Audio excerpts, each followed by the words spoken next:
Disney, The Little Mermaid, The Holiday Treasure Hunt. Ariel and her husband, Prince Eric, were walking along the beach. It was only a few days before Christmas, but the weather was still mild. Suddenly, Eric's dog, Max, ran up to them. He was carrying a waterlogged boot.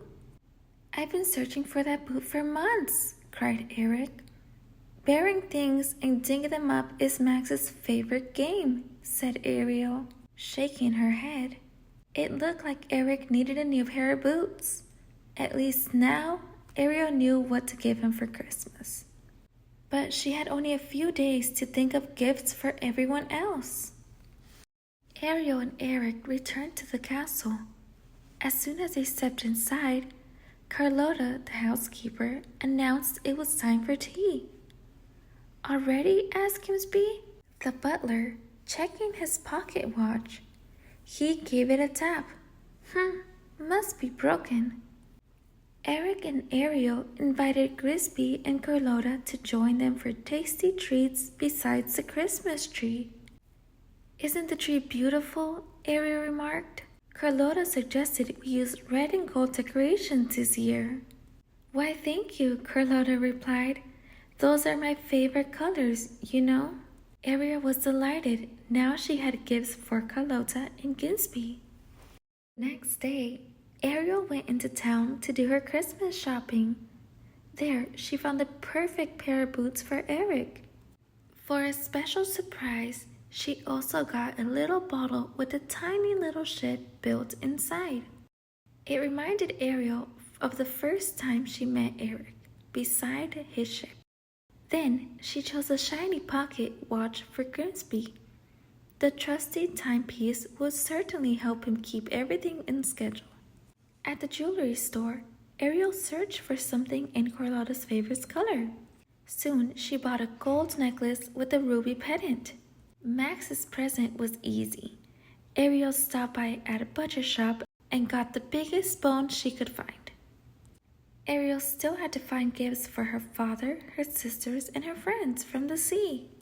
When she saw a shop window filled with colorful glass hearts, she knew her search was over. "What a beautiful ornaments," Ariel told the shopkeeper. "I'll take them all." Back at the castle, Ariel carefully wrapped the gifts and wrote a special message for each one. She finished the last note and attached it to King Triton's present. But when she placed her father's gift on the pile of wrapped presents, she realized something was missing.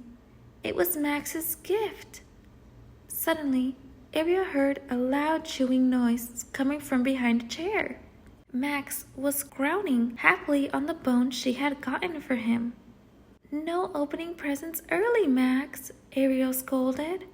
She took the bone from it and hid it with the other presents under the bed. On Christmas morning, everyone at the castle shared a festive holiday breakfast. Afterwards, Ariel went to her room to get everyone's gifts. But when she looked under the bed, all the gifts were gone. She looked under the rug, then she checked inside the closet. She even looked behind the curtains, but the gifts were nowhere to be found. "Ariel," Eric called upstairs, "it's time for presents."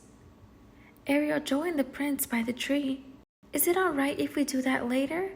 I told my mer family and friends I'd meet them on the beach this morning." Ariel decided she could keep looking for the presents later. "Of course," replied Eric. "Come along, everyone. We're going on a Christmas visit." Ariel's friends, Flounder, Sebastian, and Scuttle, were waiting on the beach. Scuttle the seagull handed Ariel a small chest. "We thought these watchamajingles would come in handy." Ariel opened the lid and saw the sorts of treasures she had loved to collect when she was a mermaid. There was a bent fork and a cracked mirror. "Thank you. We all helped find them," Flounder said proudly. Just then, King Triton and Ariel's sisters swam up. "Merry Christmas," they called. "Merry Christmas," Ariel replied, waving to her family. "We bought presents," Ariel's sister Aquata shouted. "Oh, thank you," Ariel exclaimed. I had gifts for you all too, except... Woof, woof, Max barked.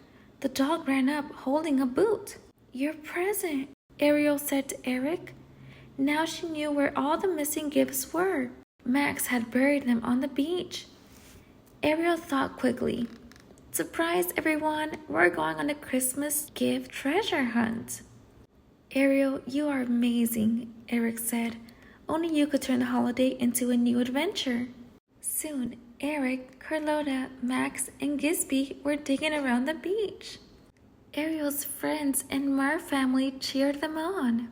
Try digging near that old rowboat, Flounder said. Or near that sandcastle, Aquata shouted.